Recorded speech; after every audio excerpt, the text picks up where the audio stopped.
안녕하십니까 성도 여러분. 유튜브 생중계를 통한 새벽 기도에 함께 하신 여러분 모두를 환영합니다.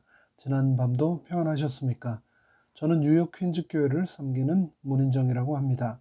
오늘은 5월 17일 2022년 제2기 8과 셋째 날 교과책 112쪽 사라의 죽음이라는 내용을 함께 묵상하겠습니다. 말씀 묵상에 앞서서 다 함께 잠시 머리 숙여 기도하겠습니다. 하늘에 계신 저희들의 아버지 하나님, 오늘도 우리에게 새로운 한날이라고 하는 생명을 선물로 주셔서 너무나 감사합니다.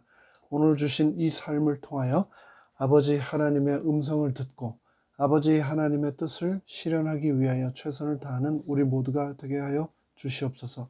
특별히 오늘 교과의 내용, 한 여인의 죽음을 통하여 이 땅에 이루어진 놀라운 하나님의 역사를 살펴볼 때에 성령님을 통하여 그 뜻을 우리가 다시 한번 깨달을 뿐 아니라 우리 아버지 하나님의 뜻대로 살아가는 우리 모두가 되도록 축복하여 주시옵소서. 예수 그리스도의 이름으로 간절히 기도드리옵나이다. 아멘. 먼저 오늘의 본문이 되는 창세기 23장의 내용을 조금 길지만 제가 읽도록 하겠습니다. 사라가 127세를 살았으니 이것이 곧 사라의 향년이라. 사라가 가나안 땅 헤브론 곧 기럇 아르바의 죽음에 아브라함이 들어가서 사라를 위하여 슬퍼하며 애통하다가 그 시체 앞에서 일어나 나가서 헷 족속에게 말하여 가로되 나는 당신들 중에 나그네여 우거한 자니 청컨대 당신들 중에서 내게 매장제를 주어 소유를 삼아 나로 내 죽은 자를 내어 장사하게 하시오. 헷 족속이 아브라함에게 대답하여 가로되 내 주여 들으소서. 당신은 우리 중 하나님의 방백이시니 우리 묘실 중에서 좋은 것을 택하여 당신의 죽은 자를 장사하소서. 우리 중에서 자기 묘실에 당신의 죽은 자 장사함을 금할 자가 없으리이다. 아브라함이 일어나 그 땅 거민 헷 족속을 향하여 몸을 굽히고 그들에게 말하여 가로되 나로 나의 죽은 자를 내어 장사하게 하는 일이 당신들의 뜻일진데 내 말을 듣고 나를 위하여 소알의 아들 에브론에게 구하여 그로 그 밭머리에 있는 막벨라 굴을 내게 주게 하되 준가를 받고 그 굴을 내게 주어서 당신들 중에 내 소유 매장지가 되게 하기를 원하노라. 때 에브론이 헷 족속 중에 앉았더니 그 헷 족속 곧 성문에 들어오는 모든 자의 듣는데 아브라함에게 대답하여 가로되 내 주여 그리 마시고 내 말을 들으소서. 내가 그 밭을 당신께 드리고 그 속의 굴도 내가 당신께 드리되 내가 내 동족 앞에서 당신께 드리오니 당신의 죽은 자를 장사하소서. 아브라함이 이에 그 땅 백성을 대하여 몸을 굽히고 그 땅 백성의 듣는데 에브론에게 말하여 가로되 당신이 합당히 여기면 청컨대 내 말을 들으시고 내가 그 밭값을 당신에게 주리니 당신은 내게서 받으시오. 내가 나의 죽은 자를 거기 장사하겠노라.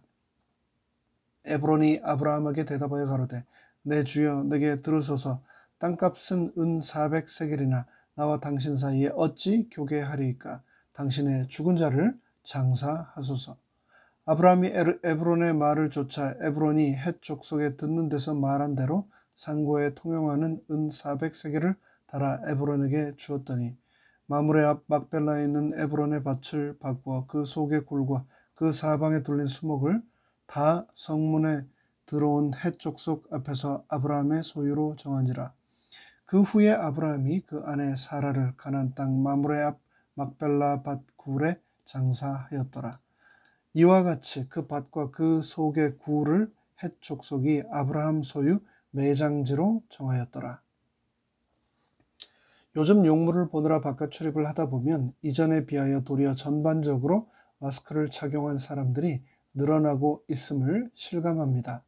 언론을 통해서 접하는 것처럼 코로나 변이 감염자가 지속적으로 늘고 있고 이로 인한 입원자와 사망자가 상승세에 있으며 보건당국은 그래서 다가올 올 여름과 겨울에 미 전역에 걸친 팬데믹의 영향력이 다시 한번 거세질 것을 경고하고 있습니다.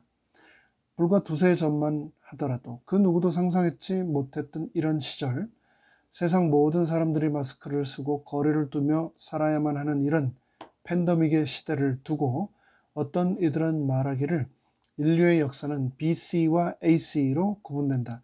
즉 before 코로나와 after 코로나로 구분된다고까지 말했는데 실로 그렇다고 생각합니다.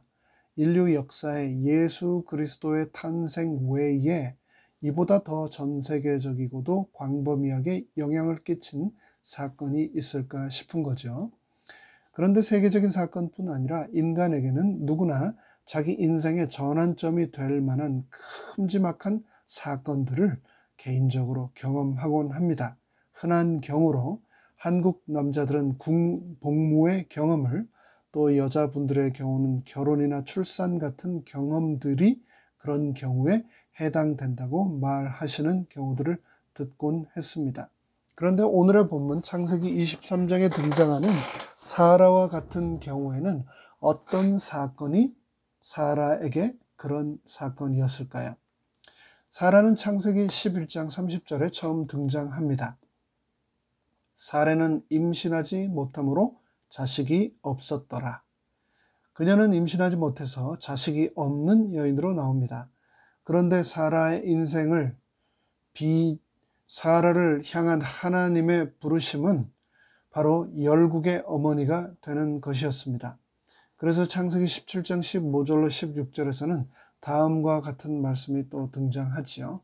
하나님이 또 아브라함에게 이르시되 너의 아내 사레는 이름을 사레라 하지 말고 사라라 하라. 내가 그에게 복을 주어 그가 너에게 아들을 낳아주게 하며 내가 그에게 복을 주어 그를 여러 민족의 어머니가 되게 하리니 민족의 여러 왕이 그녀에게서 나리라 라고 말입니다. 하나님께서는 이 비전을 사라의 나이 89살에 확인해 주시고 아들을 낳는 것뿐 아니라 여러 민족의 어머니가 되게 하시겠다고 하는 그 약속을 그녀의 나이 90세에 이루십니다. 사라는 그녀의 나이 65세 때 남편 아브라함과 함께 갈대와 우르를 떠나서 가나안으로 이주했습니다. 그녀는 하나님으로부터 남편 아브라함처럼 떠나라는 그분의 음성을 직접 듣지는 못했습니다. 그러나 믿음으로 남편과 함께 떠났죠. 그녀는 그 후 열국의 어머니가 되기 위하여 가나안 땅에서 25년을 더 기다려야만 했습니다. 그리고 비로소 90세라는 나이에 아들을 낳게 된 것인데요.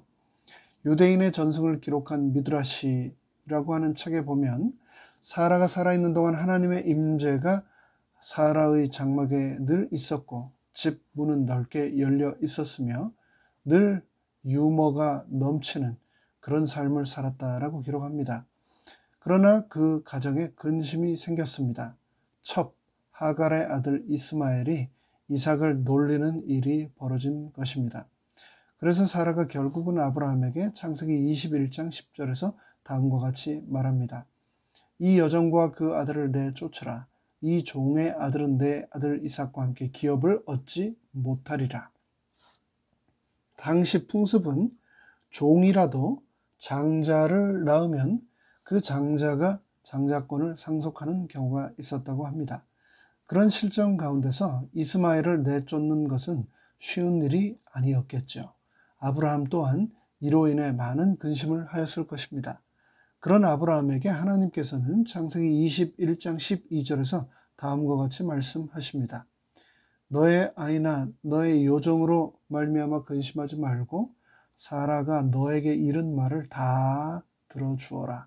이삭에게서 나는 자라야 너의 씨라 부를 것임이라. 이를 통해서 이 모든 일들은 단순히 사라의 질투에서 벌어진 일이 아니라 철저한 하나님의 섭리와 명령에 의해 일어난 일임을 우리는 다시 한번 확인할 수 있습니다. 사라는 평생 하나님의 약속의 성취를 바라보며 살아온 여인이었던 것이죠. 특별히 그녀는 언약의 성취가 이스마엘이 아닌 자신의 태에서 난 이삭을 통해서 이루어진다는 하나님의 약속을 철저히 믿었던 여인이었습니다. 탈무드는 하나님은 세상 어디에서나 다 계실 수 없어서 가정에 이 세상에 어머니를 보내셨다라고 말합니다. 어머니는 가정이라는 작은 요람을 통해 온 천하를 다스리는 분입니다. 그래서 믿음의 어머니가 있는 곳에 믿음의 자녀들이 자라는 것입니다. 하나님의 언약을 믿었던 사라를 통해서 언약의 자녀인 이삭이 자라났던 것처럼 말입니다. 유대인이 되는 조건은 어머니가 유대인이어야 한다는 것을 여러분도 들어서 익히 잘 아실 겁니다. 유대인들은 하나님의 언약을 따라 사라에 의해 신앙교육을 받았던 이삭을 The first Jewish baby, 즉 최초의 유대인 자녀라고 생각합니다. 이삭은 사라가 죽음 뒤에도 이 땅에 그녀를 통해 남게 된 최고의 유산이 된 것입니다. 그런 그녀가 기른 이삭은 어떠했습니까? 하나님의 뜻을 위해서라면 자신의 목숨까지도 기꺼이 희생할 줄 아는 그런 청년으로 장성하지 않았습니까? 자신을 묻고 하나님의 제단에 드리려는 아버지에게 그는 반항하지 않았습니다. 사라는 그녀의 장막에서 하나님과 부모에게 절대적으로 순종하는 믿음의 선조, 하나님을 절대적으로 신뢰할 수 있는 이삭을 길러냈던 것입니다. 사라는 이삭이 36살이었을 때 그녀의 나이 127세에 죽었습니다. 미드라시에 의하면 사라는 아버지 아브라함처럼 수를 다하고 죽지 않은 것으로 봅니다. 언약의 자녀로 키운 이삭을 번제로 바치는 바로 그 사건 때문에 충격을 받아 사라의 영혼이 떠났다라고 기록하고 있습니다. 오늘의 교과 본문 112쪽의 두 번째 문단에서도 교과의 저자는 이에 대하여 다음과 같이 기록하고 있습니다. 이삭을 제물로 바치려고 했던 사건 후에 사라의 죽음에 관한 이야기가 등장하는 것은 사라가 그녀의 아들의 목숨을 앗아갈 수도 있었던 이 사건으로 인해 영향을 받았음을 알려준다. 사라가 아브라함이 했던 여행들과 그가 저질렀던 믿음의 실수들의 순간에 함께 했던 것처럼 사라 또한 이 시험의 순간 아브라함과 함께 이 시험을 통과했을 것이다 라고 기록을 하고 있습니다. 아브라함은 이후 죽은 아내를 위해 매장지를 구입하고 오늘날의 헤브론 땅에 있는 막벨라라고 하는 굴을 매입하여 그녀를 장사 지냅니다. 그런데 그녀의 죽음은 성경에 등장하는 그 어떤 죽음보다도 더 중요한 한 가지 사안을 우리에게 시사하고 있는데요. 구약에서 여자의 나이가 언급된 것은 사라가 유일한데 단순한 그녀의 죽음보다도 더 자세히 그녀의 장지를 구입하는 과정을 바로 오늘의 본문 창세기 23장은 대부분의 지면을 할애해가면서 기록하고 있습니다. 이것은 분명 그녀의 죽음이 약속의 땅과 밀접한 관련이 있음을 시사하는 것이라고 볼 수 있겠습니다. 사라는 아브라함의 가족들 가운데 죽어서 약속의 땅에 장사된 첫 번째 사람입니다. 그렇습니다. 그녀의 죽음은 약속의 땅, 가나안에 대한 하나님의 약속이 성취되었음을 보여주는 것입니다. 창세기에는 최초의 여자를 유혹했던 뱀과 그 꼬임에 넘어간 여자에게 주시는 하나님의 말씀이 기록되어 있습니다. 그런데 그 이후 하나님께서는 무자했던 사라의 태를 열고 약속의 아들을 주셨으며 사라가 그랬던 것처럼 처녀 마리아의 태를 여셔서 2000년 전 인류를 구원할 한 아들을 이 땅에 태어나게 하셨습니다. 그 아들을 통하여 온 인류가 사탄에게서 종노릇하는 것이 아니라 하나님의 자녀로 살아가는 길을 열어주셨던 것이죠.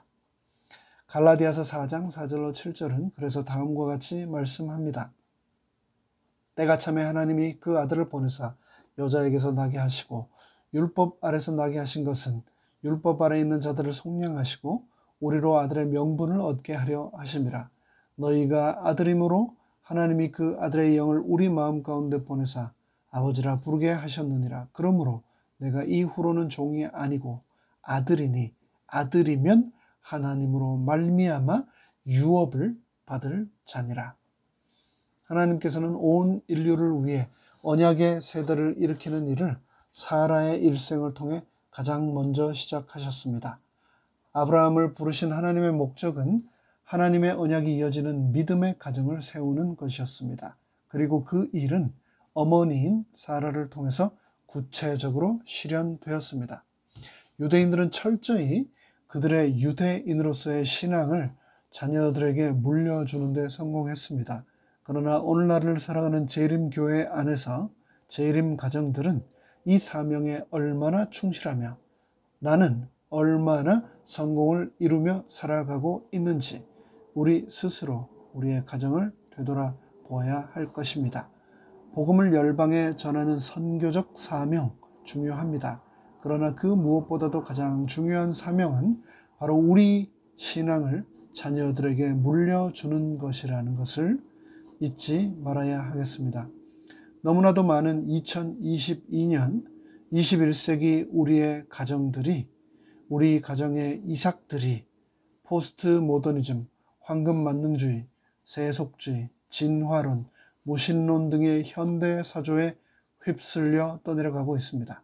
그런 그들에게 우리의 가정은, 이 교회는 사라와 같은 열국의 어머니의 품이 되어야 하겠습니다.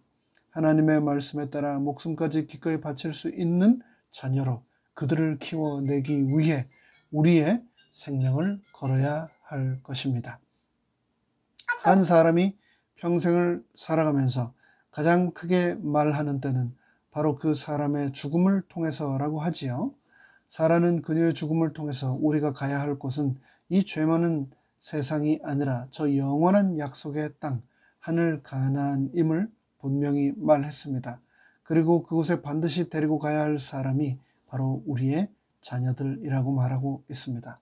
오늘 하루도 나의 삶을 통하여 이 일이 실현되기를 간절히 바랍니다. 그 일을 위해 목숨 거는 우리 모두가 되기를 간절히 바라며 말씀을 마칩니다. 다 함께 기도하시겠습니다. 하늘에 계신 저희들의 아버지 하나님, 창세기 23장에 등장한 한 여인의 일생, 그리고 그녀의 죽음, 또 장사의 기록을 통하여서 하나님께서 아브라함에 주셨던 약속은 반드시 성취되었으며 그 여인의 삶을 통해서 성취되었던 하나님의 약속은 오늘날을 살아가는 바로 나의 삶을 통하여 다시 한번 재현되어야 한다는 것을 말씀을 통하여 확인하게 되었습니다. 연약하고 지혜가 부족하고 갈 바를 알지 못하는 불쌍한 주의 자녀들을 하나님 긍휼히 여기시고 오늘 하루를 우리가 살아갈 때 우리의 갈 바와 할 바를 말씀하여 주시고 간절히 바라기는 우리에게 선물로 허락하신 자녀들을 저 천국으로 인도하는데 목숨을 걸고 최선을 다하는 저희가 되도록 은혜 베풀어 주시옵소서. 예수 그리스도의 이름으로 간절히 축원하옵나이다. 아멘.